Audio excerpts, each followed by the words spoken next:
Hello മക്കളെ, എല്ലാവർക്കും ഞങ്ങളുടെ പുതിയൊരു വീഡിയോയിലേക്ക് സ്വാഗതം. ഞാൻ നിങ്ങളുടെ സ്വന്തം മാനോഫ്. മക്കളെ, ഇന്ന് നമ്മൾ പഠിക്കാൻ പോണത് 9ാം ക്ലാസ് സോഷ്യൽ സയൻസിലെ 4ാമത്തെ ചാപ്റ്റർ ഉണ്ടല്ലോ, ഇന്ത്യൻ ഭരണഘടനയിലെ അധികാര വിന്യാസം, അതായത് division of powers in Indian constitution എന്ന് പറഞ്ഞിട്ടുള്ള ചാപ്റ്ററാണ്. ഈ ചാപ്റ്ററിൽ നിന്ന് നമ്മുടെ ക്രിസ്മസ് പരീക്ഷയിൽ വരാൻ സാധ്യതയുള്ള കുറച്ച് ചോദ്യങ്ങളാണ് നമ്മൾ പരിചയപ്പെടാൻ പോകുന്നത് കേട്ടോ. ഇതുപോലെ 3ാമത്തെ ചാപ്റ്ററിൽ നിന്ന് വരുന്ന പ്രധാനപ്പെട്ട ചോദ്യങ്ങളടങ്ങിയ വീഡിയോ നമ്മൾ ഓൾറെഡി ചെയ്തിട്ടുണ്ട്. നമ്മുടെ ചാനലിൻ്റെ ക്ലാസ് 9 സോഷ്യൽ സയൻസ് എന്ന് പറഞ്ഞിട്ടുള്ള ഒരു പ്ലേലിസ്റ്റ് കാണാം. ആ പ്ലേലിസ്റ്റ് നോക്കിക്കഴിഞ്ഞാൽ മക്കൾക്ക് ആ വീഡിയോ കിട്ടും. ആ വീഡിയോ നോക്കി പഠിക്കുക. ഇതെല്ലാം പഠിച്ചു കഴിഞ്ഞാൽ മക്കൾക്ക് അത്യാവശ്യം നല്ല മാർക്ക് തന്നെ പരീക്ഷയിൽ സ്കോർ ചെയ്യാൻ പറ്റും കേട്ടോ. അപ്പോൾ ചോദ്യങ്ങൾ ഞാൻ പറയും, ഉത്തരങ്ങൾ നിങ്ങൾക്ക് സ്ക്രീനിൽ നോക്കിയിട്ട് മനസ്സിലാക്കുക. നിങ്ങളുടെ ടെക്സ്റ്റ് ബുക്കിലും ഇതേ ഉത്തരങ്ങൾ കാണാം, അത് നോക്കിയിട്ട് പഠിച്ചാലും മതി. ഓക്കെ, ഫസ്റ്റ് നമ്മൾ പ്രതീക്ഷിക്കാവുന്ന ഒരു ചോദ്യം, what are the features of Indian federalism എന്നൊരു ചോദ്യമാണ്. അതായത് ഇന്ത്യൻ ഫെഡറലിസത്തിൻ്റെ സവിശേഷതകൾ എന്തൊക്കെയാണെന്നുള്ള ചോദ്യം. അപ്പോൾ ഇതിലൊരു 4 പോയിന്റെങ്കിലും നിങ്ങൾ എന്തായാലും പഠിച്ചിരിക്കണം. ഞാൻ ജസ്റ്റ് ഒന്ന് പറഞ്ഞുതരാം. ഒന്നാമത്തെ point, A common constitution for the centre and the States. അതായത് കേന്ദ്ര ഗവൺമെൻറ്റിനും സംസ്ഥാന ഗവൺമെൻറ്റിനും എല്ലാത്തിനും കൂടിയായിട്ട് ഒരു പൊതുവായ ഭരണഘടനയുണ്ട്. പിന്നെ അടുത്ത് സോവറിറ്റി ഓഫ് ദ കോൺസ്റ്റിറ്റ്യൂഷൻ, ഭരണഘടനയുടെ പരമാധികാരം. പിന്നെ സിംഗിൾ സിറ്റിസൺഷിപ്പ്, ഏക പൗരത്വം. പിന്നെ the centre has an upper hand in the powers to amend the constitution. അതായത് ഭരണഘടന ഭേദഗതി ചെയ്യാൻ, എന്ന് വെച്ചാൽ ഭരണഘടനയിൽ എന്തെങ്കിലുമൊക്കെ മാറ്റങ്ങൾ ഉണ്ടെങ്കിൽ അത് വരുത്താനുള്ള അധികാരം കേന്ദ്ര ഗവൺമെൻറ്റിനാണെന്ന്. പിന്നെ അടുത്തത് ബൈക്യാമറൽ ലെജിസ്ലേച്ചർ, അതായത് ദ്വിമണ്ഡല നിയമനിർമ്മാണ സഭ. നമുക്കറിയാം ലോക്സഭ രാജ്യസഭ എന്ന് പറഞ്ഞാൽ 2 സഭകളാണല്ലോ നമുക്കുള്ളത്, പാർലമെൻറ്റിനുള്ളത്. അപ്പോൾ ഇതൊക്കെയാണ് നമ്മുടെ 4 പ്രത്യേകതകളായിട്ട് പഠിക്കാനുള്ളത്. ഇതിൻ്റെ പുറത്ത് റൈറ്റ് സൈഡിൽ നിങ്ങൾക്ക് വേറെയും 4 പ്രത്യേകതകൾ കാണാം. എല്ലാം കൂടി പഠിക്കണമെന്നില്ല, നിങ്ങൾക്ക് പെട്ടെന്ന് പഠിക്കാൻ പറ്റുന്ന ഒരു 4 എണ്ണം പഠിച്ചു വെക്കുക കേട്ടോ. അടുത്തായിട്ട് നമ്മുടെ ഭരണഘടനയിൽ പറയുന്ന ഡിവിഷൻ ഓഫ് പവേഴ്സ്, അതായത് ഭരണഘടനയുടെ 7th ഷെഡ്യൂളുണ്ട്, 7ാം പട്ടിക. അതിൽ ഉൾപ്പെടുന്ന അധികാര വിഭജനം അല്ലെങ്കിൽ ഡിവിഷൻ ഓഫ് പവേഴ്സ് എന്തൊക്കെയാണെന്ന് ചോദിക്കും. അപ്പോൾ നമ്മൾ മനസ്സിലാക്കേണ്ടത്, നമ്മുടെ ഗവൺമെൻറ്റുകൾക്ക്, നമ്മുടെ ഇന്ത്യയിൽ 2 ടൈപ്പ് ഗവൺമെൻറ്റുകളാണുള്ളത്. അതായത് യൂണിയൻ ഗവൺമെൻറ്റും പിന്നെ സ്റ്റേറ്റ് ഗവൺമെൻറ്, അതായത് കേന്ദ്ര ഗവൺമെൻറ്റും സംസ്ഥാന ഗവൺമെൻറ്റുകളും. ഇവയ്ക്കൊക്കെ സെപ്പറേറ്റ് ആയിട്ടുള്ള പവേഴ്സ് ഉണ്ട്. പ്രധാനമായിട്ടും 4 ടൈപ്പ് അധികാരങ്ങളാണ് നമ്മുടെ ഗവൺമെൻറ്റുകൾക്കുള്ളത്. അതിലൊന്നാമത്തെ യൂണിയൻ ലിസ്റ്റ് അഥവാ കേന്ദ്ര ലിസ്റ്റ് എന്നാണ് അറിയപ്പെടുന്നത്. നമ്മുടെ യൂണിയൻ ഗവൺമെൻറ്റിൻ്റെ, അതായത് കേന്ദ്ര ഗവൺമെൻറ്റിൻ്റെ മാത്രം അധികാരങ്ങളാണ് യൂണിയൻ ലിസ്റ്റിലുള്ളത്. ഇപ്പോൾ എക്സാമ്പിളായിട്ട് പറയുകയാണെങ്കിൽ വിദേശകാര്യം, അതായത് ഫോറിൻ അഫയേഴ്സ്, ഡിഫൻസ്, അതായത് പ്രതിരോധം, ഇങ്ങനെയൊക്കെയുള്ള കാര്യങ്ങൾ. നമുക്കറിയാം സൈന്യമൊക്കെ ഡയറക്റ്റ് കേന്ദ്ര ഗവൺമെൻറ്റിൻ്റെ കയ്യിലാണല്ലോ. ഇതിൽ മൊത്തം 97 സബ്ജക്റ്റുകളാണുള്ളത്. അതും കൂടി ഇതിൻ്റെ കൂടെ ഒന്ന് ഓർത്ത് വെക്കണം. പിന്നെ അടുത്തത് സ്റ്റേറ്റ് ലിസ്റ്റാണ്. സ്റ്റേറ്റ് ലിസ്റ്റ് എന്ന് പറഞ്ഞാൽ പേര് പോലെ തന്നെ സംസ്ഥാനങ്ങളുടെ മാത്രം പരിധിയിൽപ്പെടുന്നതാണ്. അതാണിത് സംസ്ഥാന ലിസ്റ്റ് എന്ന് പറയുന്നത്.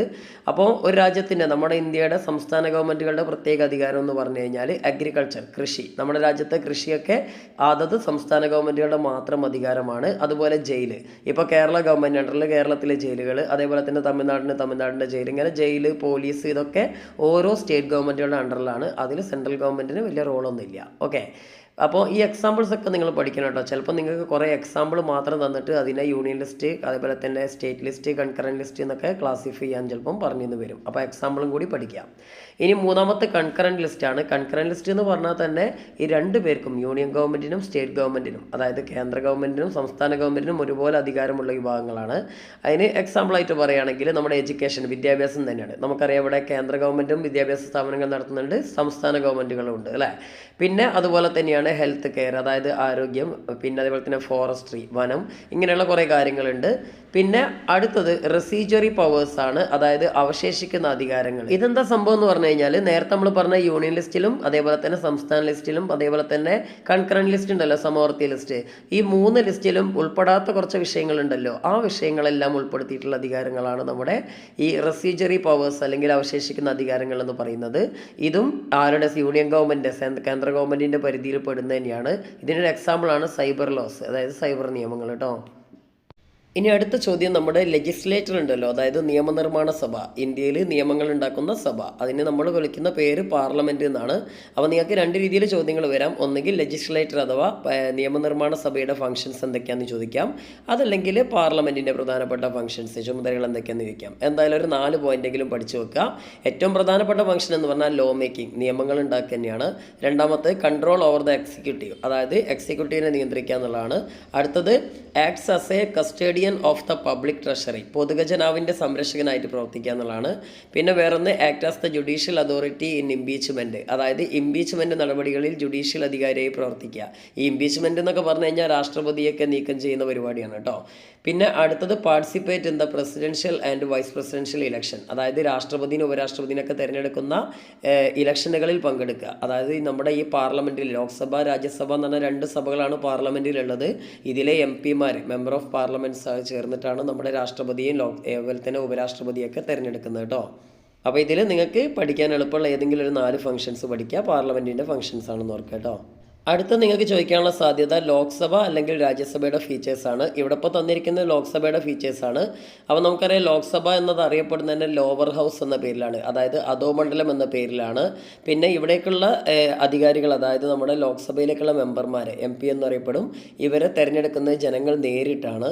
അതുപോലെ തന്നെ ടോട്ടൽ 543 ആൾക്കാരാണ് ഇപ്പം നമ്മുടെ പാർലമെൻറ്റിലുള്ളത്, അതായത് ലോക്സഭയിലുള്ളത്. ടോട്ടൽ 550 ആൾക്കാർ വരെ ഇതിൽ മാക്സിമം ഉൾക്കൊള്ളിക്കാം. അതുപോലെ തന്നെ 25 വയസ്സാണ് ലോക്സഭയിലേക്ക് മത്സരിക്കാനുള്ള പ്രായപരിധി. പിന്നെ ലോക്സഭയുടെ അധ്യക്ഷൻ സ്പീക്കറാണ്. അപ്പോൾ ഇതിൽ ഏതെങ്കിലും ഒരു 4 പോയിന്റ്, പിന്നെ അതേപോലെ മണി ബില്ല് പോലുള്ള പ്രധാനപ്പെട്ട ബില്ലുകൾ അവതരിപ്പിക്കുന്ന ലോക്സഭയിലാണ്. ഇങ്ങനെയുള്ള കാര്യങ്ങളൊക്കെ ഓർത്തൊക്കെ ഒരു 4 പോയിന്റെങ്കിലും പഠിച്ചു വെക്കുക കേട്ടോ. അടുത്തായി പഠിക്കേണ്ടത് ഫീച്ചേഴ്സ് ഓഫ് രാജ്യസഭ, അതായത് രാജ്യസഭയുടെ സവിശേഷതകളാണ്. അപ്പോൾ ലോക്സഭയെ പോലെ തന്നെ പാർലമെൻറ്റിലെ മറ്റൊരു സഭയാണ് രാജ്യസഭ. ഇതറിയപ്പെടുന്നത് പെർമനൻ്റ് ഹൗസ്, അതായത് സ്ഥിരസഭ എന്നാണ്. ഇവിടെ ശരിക്കും മനസ്സിലാക്കേണ്ടത് ഇവിടേക്കുള്ള നമ്മുടെ MP-മാർ, അതായത് മെമ്പേഴ്സ് തിരഞ്ഞെടുക്കപ്പെടുന്നത് 6 വർഷം കൂടുമ്പോഴാണ്. ലോക്സഭ 5 വർഷം കൂടുമ്പോഴാണെങ്കിൽ ഇത് 6 വർഷം കൂടുമ്പോഴാണ്. അതേപോലെ തന്നെ 1/3 അംഗങ്ങൾ ഇങ്ങനെ 2 വർഷം കൂടുമ്പോൾ ഇങ്ങനെ വിരമിക്കും.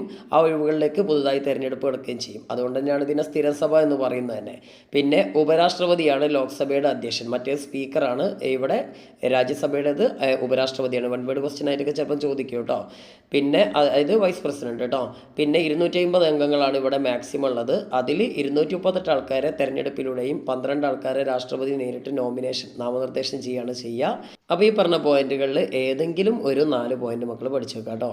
പാർലമെൻറ്റ്, അതായത് ലെജിസ്ലേറ്റർ അഥവാ നിയമനിർമ്മാണ സഭയിലൂടെയാണ് നമ്മുടെ രാജ്യത്ത് നിയമങ്ങൾ ഉണ്ടാക്കുന്നത് നമ്മൾ മനസ്സിലാക്കി. അപ്പോൾ നിങ്ങൾക്ക് അടുത്തായിട്ടൊരു ചോദ്യം വരിക, നമ്മുടെ രാജ്യത്ത് എങ്ങനെയാണ് നിയമങ്ങൾ രൂപീകരിക്കപ്പെടുന്നതെന്നാണ്. അപ്പോൾ ഈ നിയമങ്ങളുടെ ആദ്യത്തെ രേഖയെ നമ്മൾ ബില്ല് എന്നാണ് വിളിക്കുക. അപ്പോൾ ഈ ബില്ല് പാർലമെൻറ്റിൽ, അതായത് പാർലമെൻറ്റിൽ 2 സഭകളുണ്ടെന്ന് മനസ്സിലാക്കിയല്ലോ, ലോക്സഭയുണ്ട് രാജ്യസഭയുണ്ട്. ഇതിലേതെങ്കിലും ഒരു സഭയിൽ ആദ്യം ഒരു MP-യോ അല്ലെങ്കിൽ ഒരു പ്രൈവറ്റ് മെമ്പറോ അല്ലെങ്കിൽ ഒരു മന്ത്രിയോ ഇത് അവതരിപ്പിക്കും. അതിനുശേഷം പിന്നീട് അത് 3 റീഡിങ്, അതായത് 1ാം വായന 2ാം വായന 3ാം വായന പറഞ്ഞ് 3 റീഡിങ് നടത്തുക. ആ 3 റീഡിങ്ങിന് ശേഷം പിന്നീട് ഇത് വോട്ടിങ്ങിന് ഇട്ടതിന് ശേഷം അവസാനം രാഷ്ട്രപതിയുടെ ഒപ്പ് കിട്ടിയാലേ ഈ ബില്ല് നിയമമായിട്ട് മാറുള്ളൂ.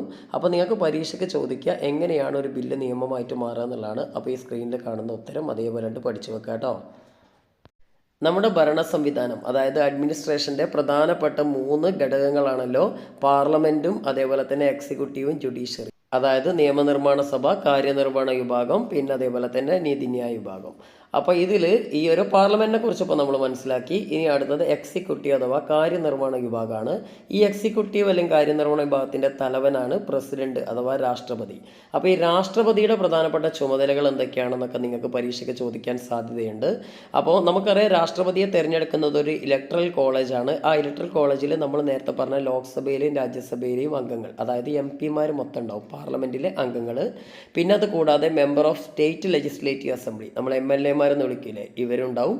ഇവരെല്ലാവരും ചേർന്നിട്ടുള്ള ഒരു ഇലക്ട്രൽ കോളേജാണ് നമ്മുടെ രാഷ്ട്രപതിയുടെ ഇലക്ഷനിൽ പങ്കെടുത്ത് രാഷ്ട്രപതിയെ തിരഞ്ഞെടുക്കുന്നത്.